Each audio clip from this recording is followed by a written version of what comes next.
പഴകം തോറും വീര്യം കൂടുന്ന ഒരു വീഞ്ഞ്. അതെ, അതാണ് വിരാട് കോഹ്ലി. ഡിയർ കോഹ്ലി, താങ്കളെ എന്തു പറഞ്ഞ് വിശേഷിപ്പിക്കണം എന്ന് എനിക്കറിയത്തില്ല.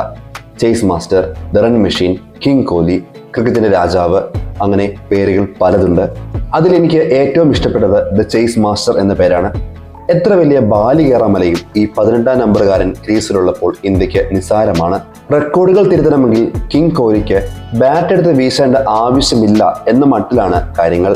അയാൾ ഇന്ത്യൻ ജേഴ്സി അണിഞ്ഞ് ഗ്രൗണ്ടിലേക്ക് ഒന്നിറങ്ങിയാൽ മതി, പിന്നെ ഈ റെക്കോർഡുകൾ തനിയെ തിരുത്തപ്പെടും. ഇന്ന് ഫീൽഡിങ്ങിൽ ഇറങ്ങിയപ്പോൾ തന്നെ ഇന്ത്യക്ക് വേണ്ടി ഏറ്റവും കൂടുതൽ മത്സരങ്ങൾ കളിച്ച താരങ്ങളുടെ പട്ടികയിലേക്ക് 5-ാം സ്ഥാനത്തേക്ക് വിരാട് കോഹ്ലി കയറി. ഈ റെക്കോർഡിൽ 1-ാം സ്ഥാനത്ത് നിൽക്കുന്നത് കോഹ്ലിക്കൊരു ബാലികേറ മല തന്നെയാണ്. 1-ാം സ്ഥാനത്ത് നിൽക്കുന്നതോ 463 മത്സരങ്ങൾ കളിച്ച സാക്ഷാൽ സച്ചിൻ ടെണ്ടുൽക്കർ. സൗത്ത് ആഫ്രിക്കൻ സീരീസിൽ എവിടെ അവസാനിപ്പിച്ചോ അവിടെ നിന്ന് തന്നെയാണ് വിരാട് കോഹ്ലി കിവീസിനെതിരെ തുടങ്ങിയതും.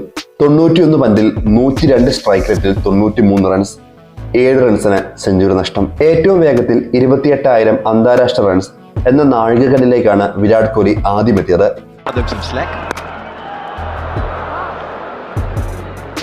മറികടന്നതോ സാക്ഷാൽ ക്രിക്കറ്റിന്റെ ദൈവത്തെ. സച്ചിൻ 644 ഇന്നിംഗ്സിൽ നിന്നാണ് ഈ റെക്കോർഡ് നേടിയതെങ്കിൽ വിരാട് കോഹ്ലിക്ക് വെറും 624 ഇന്നിംഗ്സ് മാത്രം മതിയായിരുന്നു. ഇനി വിരാട് കോഹ്ലി ഇന്ന് സ്വന്തമാക്കിയ മറ്റൊരു റെക്കോർഡ് പരിശോധിക്കാം. അന്താരാഷ്ട്ര ക്രിക്കറ്റിൽ ഏറ്റവും കൂടുതൽ റൺസ് സ്വന്തമാക്കുന്ന 2ാമത്തെ താരം.